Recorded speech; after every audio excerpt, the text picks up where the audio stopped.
গত বছর একদিনের ক্রিকেট বিশ্বকাপের পর থেকেই মাঠের বাইরে মোহাম্মদ সামি। বিশ্বকাপ চলাকালীনই গোড়ালিতে চোট পেয়েছিলেন। চলতি বছরে ফেব্রুয়ারিতে পায়ে অস্ত্রোপচার হয়। তারপর থেকেই রয়েছেন রিহ্যাবে। খেলতে পারেননি আইপিএল, টি-20 বিশ্বকাপ। প্রশ্ন উঠছিল কবে থেকে মাঠে ফিরবেন মোহাম্মদ সামি। অবশেষে সেই প্রশ্নের জবাব পাওয়া গেছে। ঘরের মাঠে আসন্ন বাংলাদেশের বিরুদ্ধে টেস্ট সিরিজে আবার 22 গজে দেখা যাবে মোহাম্মদ সামিকে। আগামী সেপ্টেম্বরে ভারত সফরে আসবে বাংলাদেশ ক্রিকেট দল। খেলবে 2টি টেস্ট ও 3টি টি-20 ম্যাচ।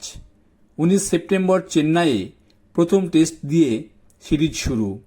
দীর্ঘ 10 মাস পর ওই ম্যাচেই আবার আন্তর্জাতিক ক্রিকেটে প্রত্যাবর্তন ঘটতে পারে সামির। তবে সবকিছু নির্ভর করছে তার ফিটনেসের উপর। এই মুহূর্তে বেঙ্গালুরুর জাতীয় ক্রিকেট একাডেমিতে রিহ্যাব করছেন মোহাম্মদ সামি। একাডেমির ফিজিওদের আশা সেপ্টেম্বরের মধ্যেই খেলার মতো জায়গায় চলে আসবেন 33 বছর বয়সী ভারতের এই জোরে বোলার। জাতীয় দলে ঢোকার আগে যে কোনো ক্রিকেটারকে ঘরোয়া ক্রিকেটে অন্তত একটা ম্যাচ খেলে ফিটনেসের পরীক্ষা দিতে হয়। মোহাম্মদ সামি কি করবেন? বাংলাদেশের বিরুদ্ধে টেস্ট শুরুর আগে দলীপ ট্রফির খেলা রয়েছে। ভারত দীর্ঘদিন লাল বলের ক্রিকেটে খেলেনি। বোর্ড আগেই নির্দেশ দিয়েছে ক্রিকেটারদের দলীপ ট্রফিতে খেলতে হবে। মোহাম্মদ সামির সেপ্টেম্বরে বাংলাদেশের বিরুদ্ধে খেলা নির্ভর করছে এই দলীপ ট্রফির উপর। দলীপে যদি সামি নিজেকে ম্যাচ ফিট প্রমাণ করতে পারেন তাহলেই খুলে যাবে জাতীয় দলে প্রত্যাবর্তনের দরজা। না হলে অপেক্ষার প্রহর বাড়বে। বাংলাদেশ সিরিজের পর নিউজিল্যান্ডের বিরুদ্ধে 3টি টেস্টের সিরিজ খেলবে ভারত। তারপর যাবে অস্ট্রেলিয়া সফরে। অস্ট্রেলিয়া সফরে মোহাম্মদ সামির খেলাটা খুবই জরুরি, কারণ ওই সিরিজের উপরেই অনেকটা নির্ভর করবে ভারতের পরবর্তী বিশ্ব টেস্ট চ্যাম্পিয়নশিপ ফাইনালের ভাগ্য।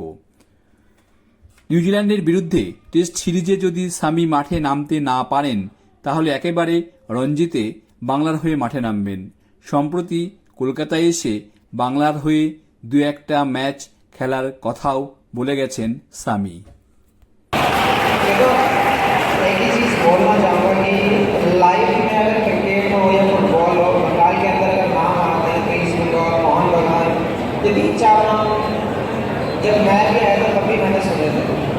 कौन नहीं चाहेगा कि ईस्ट बंगाल और मोहन बगान ना खेले या फिर ईस्ट बंगाल कालीघाट हो या स्पोर्टिंग, तो ये सब जब क्लब में खेलने का मौका मिलता है तो मैं भी सोचता हूँ हाँ मिलेगा।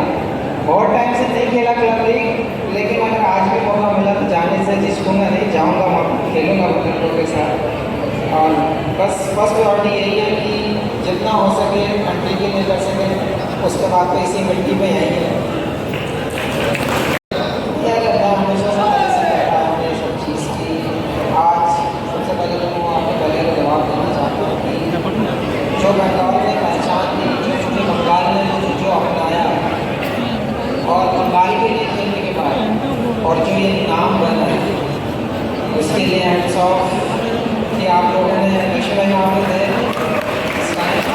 बट लाइफ टाइम थैंकफुल रहूँगा कि हाँ मैं मानता हूँ कि हाँ बाहर से आने के बाद ट्रस्ट थोड़ा देर से आता है, लेकिन दादी वहाँ पे थे, लक्ष्मी वहाँ पे थे, तो ये सब इन लोगों ने जो ट्रस्ट जताया और होपफुली कि आप लोगों का ट्रस्ट मैंने पूरा किया होगा।